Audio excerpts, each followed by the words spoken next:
And late today, the National Transportation Safety Board released its preliminary report on what went wrong aboard the Dali, the massive container ship that crashed into the Francis Scott Key Bridge in Baltimore. Ryan Nobles is there. Ryan, what did they find?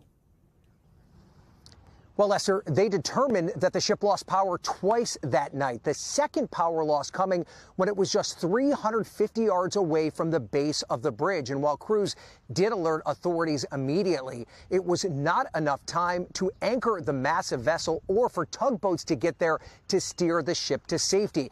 One crew member on board the ship actually had to abandon anchoring the vessel in order to avoid being hit by the bridge as it collapsed into the river.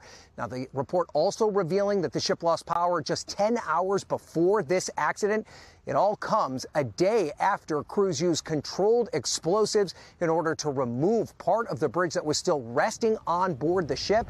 That ship still remains stuck in the river here behind me.